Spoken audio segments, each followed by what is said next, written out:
Terima kasih atas kesempatannya. Kami mengapresiasi rekan-rekan Bang Makbul. Biasanya kalau relawan selesai pilpres selesai Bang. Nah ini masih membuka wadah untuk mendengarkan aspirasi rakyatnya ya, atau anggotanya.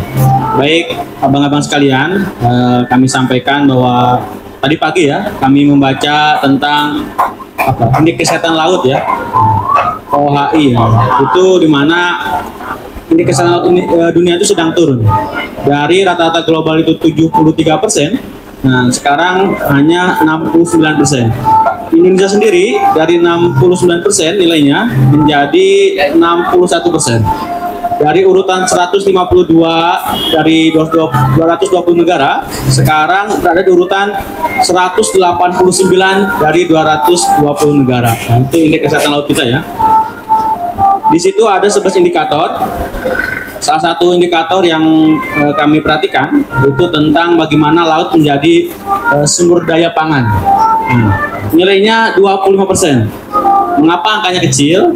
Kami lihat berdasarkan informasi di website tersebut, di data OHI itu, bahwasanya apa yang dilakukan oleh kita Indonesia terhadap pemanfaatan sumber daya laut maupun perikanan tangkap dan budidaya itu sangat kurang baik ya. Makanya nilainya hanya 20%. Dan setelah runut-runut, ya benar juga kami melihat kawan-kawan kami di Sumatera Utara terutama ya, itu masih berjuang melawan masih maraknya troll dan lain sebagainya, ataupun di Kepri masih senggol-senggolan dengan kapal-kapal perikanan asing yang di backup oleh Coast Guard-nya, penjaga laut dari negara tetangga gitu. Jadi kalau kita mah ditangkap, kalau mereka emang disuruh nyuri gitu, kan lebih gitu. Nah, kemudian karena saya tadi terlanjur informasikan soal Kepri ya, di Kepri itu mungkin kemarin teranyar itu soal penangkapan oleh polisi Marine Singapura ya. Jadi hal seperti itu sebenarnya banyak terjadi di anggota kami, kebetulan kami di juga bagian dari KNTI ya, kami di Badan Otonom Kepemudaannya, kami bagian dari KNTI, bahwasanya di Kepri itu Bapak Ibu sekalian, itu banyak sekali yang menyebabkan nelayan-nelayan kecil ya. Anggota kami kebetulan dari 7 gross ton sampai 1 ya, jadi jelas clear. Anggota KNTI ini dari 1 gross ton, dari 1 maksimal 7 gross ton sampai 0, sampai nggak ada kapal. Jadi di atas itu biasanya bukan anggota kami. Nah, banyak anggota kami nelayan yang kecil tersebut itu yang tidak sengaja memasuki ruang laut. Mungkin pertama karena kebiasaan nenek moyang, ikannya juga dikejar kan. Nah, gak beda halnya dengan kita nanam padi, nggak mungkin kita kejar-kejar padinya. Kemudian juga banyak juga kejadian iklim, cuaca, sehingga mengharuskan nelayan kecil ini terombang-ambing dan masuklah ke Malaysia, Singapura dan sebagainya. Kemudian juga tidak adanya pengetahuan atau teknologi yang digunakan. Jadi kalau PMS itu nggak tahu kami tujuan untuk apa ya. Sebenarnya kami di Kepri itu minta ada semacam teknologi yang bisa mengasih tahu kami bahwa kami ini memasuki perairan tetangga daerah Singapura dan sebagainya. Cuma kemana ada yang datang ke kantor kami, itu ada yang nawarin harganya 7 juta. Nggak bisa kami belinya kalau 7 juta per perahu itu. Namanya Nemo, itu dari Argos Indonesia. Semacam, bisa gitu, semacam GPS dan sebagainya. Harganya 7 juta. Nah, kami nggak bisa beli kalau segitu. Sebenarnya banyak teknologi-teknologi yang nawarin perusahaan ya ke kantor KNT itu. Cuma lagi-lagi teknologi belum bisa diakses murah oleh kita, oleh nelayan-nelayan kecil. Tadi juga teman-teman yang PMS ya juga keberatan. Kalau nggak salah Bang Makbul itu harganya 15 jutaan. Nah, dan tadi kita pertanyakan fungsinya sebagai apa, pendeteksi dan sebagainya. Harusnya kan kalau pendeteksi bisa mungkin lewat GPS ya, jangan kalah sama mobil rental ya. Nah. Tapi bisa juga kenapa ada PMS ini, mungkin selain tadi disampaikan oleh Abang dari Sinjai ada kepentingan pribadi.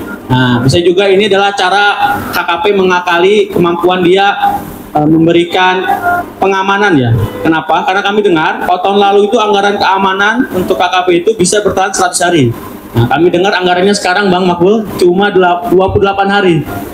Nah, itu mungkin cara mitigasi atau adaptasi KKP mungkin ya, sehingga dibebankannya ke masyarakat. Nah, itu bisa dicek lagi.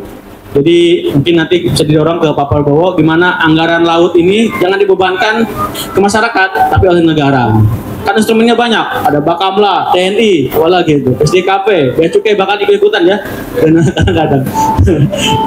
Oke, itu soal tadi PMS ya, teknologi. Jadi teknologi itu penting, tapi soal keamanan jangan dibebankan ke kami. Kemudian soal zonasi, tentu ini banyak persoalan ya. Karena lagi-lagi saya sampaikan bahwa sudah kebiasaan nenek moyang, apalagi nih nelayan dadap ya. Kalau 12 mil bisa mentok kupik gitu. Nah itu nggak tahu mulainya dari mana dan sebagainya. Sudah dicek juga. Kemudian juga ada tambahan, mungkin bukan dari anggota KNT ya, tapi dari rekan-rekan yang memiliki kapal 7 sampai 30 gross ton lah. Mereka bilang ya kalau di atas 12 mil mungkin lagi keadaan normal bisa. Tapi ketika cuaca ekstrim, nah mereka tidak bisa.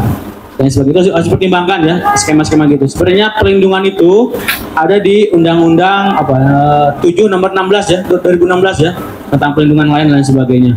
Di sana juga memuat tentang tugas negara itu tentang pemenuhan bahan bakar subsidi BBM dan sebagainya.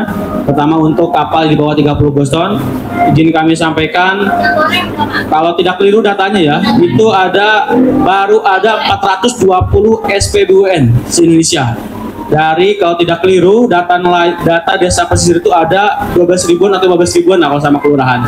Jadi angkanya cukup jauh. Nah, jadi kalau Bapak tadi menyampaikan banyak yang SPBU, nah itu hampir semua anggota KNTI menyampaikan hal tersebut. Alhamdulillah kami sudah memulai ada 7 daerah yang mulai membangun SPBUN dan itu manfaatnya luar biasa. Nah, jadi nanti bisa catatan Pak Makbul, gimana caranya setiap desa itu ada SPBUN dikelola oleh koperasi anak muda. Karena kalau sama bapak-bapaknya, mohon maaf, biasanya urusan darat administrasi terbebani itu karena mereka ibaratnya full di laut. Nah, jadi itu harus yang megang, dan kami tidak yakin juga kalau itu yang megang misalnya para pengusaha besar karena untungnya kecil ya. Bang Rija ini beliau pengusaha SPBUN, untungnya berapa Bang per liter? 160 perak. Nah, jadi kalau buat pengusaha besar kalau nggak berjual sosial, nah itu nggak bakalan diambil tuh karena untungnya kecil. Nah, jadi harus ada dorongan, mungkin bisa diambil oleh negara karena itu sektor energi, atau mungkin dibantukan kepada mungkin koperasi-koperasi anak muda dan sebagainya. Itu soal energi ya. Ini bisa jadi rujukan. Bang Rija itu di kata tadi Cilincing sudah besar, tapi itu saya yakin nggak tahu balik modalnya berapa tahun sebagainya. Kemudian soal kuota ya, nah, kalau kami nelayan kecil tentu sudah menerapkan kuotanya Bang Karim, karena kalau kapal penuh ya pulang. tidak dan jarang juga misalnya bulan ini kapal penuh, bulan depan beli kapal lagi, itu kecil itu kemungkinan tuh nelayan yang seperti itu.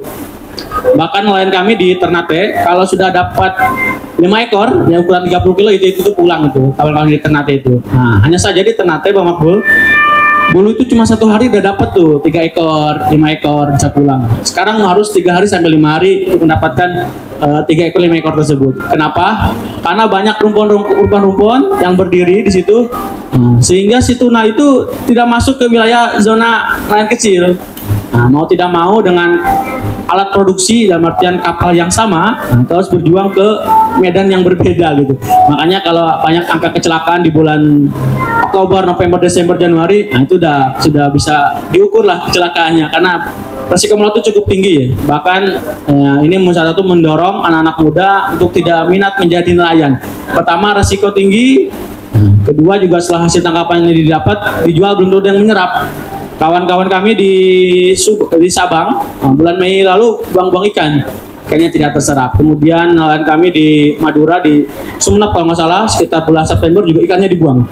Nah, jadi PR utamanya tentang logistik. Nah, kami juga pernah sampaikan saya ke Pak Makbul, kawan-kawan kami di Morotai, nelayan lagi panen-panennya ikan tuna, ikannya nggak bisa diserap sama pengusaha karena kapal yang bisa ngambil jadi pengantar dari Morotai ke Surabaya berkurang dari 2 tinggal 1, akhirnya berkompetisi dengan kebutuhan kapal peti kemas lain untuk komunitas lain sebagainya. Jadi itu beberapa catatan dari kami yang kami perlu tekankan dari anak muda. Itu pertama harus memulainya dengan memulihkan ekosistemnya dulu, sehingga ongkos nelayan ini murah gitu, yang harusnya bermimil. Jadi kalau di Kepri ini nelayan yang ukuran 3 GT itu bisa juga menempuh 25 mil. Begitu juga yang di Ternate, Maluku sebagainya bisa menempuh sampai 30 mil. Nanti mungkin kondisinya di Ternate, Maluku Utara akan berkompetisi dengan kapal-kapal besar, termasuk yang asing itu. Nggak tahu gimana ceritanya itu. Mungkin tertabrak ombak dan sebagainya. Nah, itu seperti itu. Keselamatannya gimana sebagainya. Terus untuk pembiayaan tadi juga disinggung oleh Mas dari nah, itu benar Bang Abul. Kayaknya kur juga belum terserap maksimal itu. Saya pernah dengar pas kecil itu bisa buat anggunan ya. Nah, tapi nggak tahu implementasinya seperti apa itu. Pas kecil saja anggunan ke bank ya. Nah, ada juga pernah dengar katanya kapal itu nggak bisa jadi anggunan, tapi bisa jadi tambahan gitu. Anggunan tetap rumahnya. Demikian sementara, mudah-mudahan bisa diskusi dari pertemuan hari ini bisa ada agenda memulihkan ekosistem laut, memperbaiki kesejahteraan, pendidikan, dan logistik sehingga anak-anak muda bisa tertarik berkegiatan atau berusaha di sektor kelautan perikanan. Karena ini juga lapangannya mandiri ya. Kalau hutan harus dibabat buat membuka lahan, kalau ini udah jelas lahannya seperti apa. Tinggal dikelola bersama. Nah, bahkan Dewan Penasihat kami di KPMPI, Pak Didi Aduri, menyarankan bagaimana mendorong adanya pengelolaan berbasis komunitas. Demikian, terima kasih. Wassalamualaikum warahmatullahi wabarakatuh.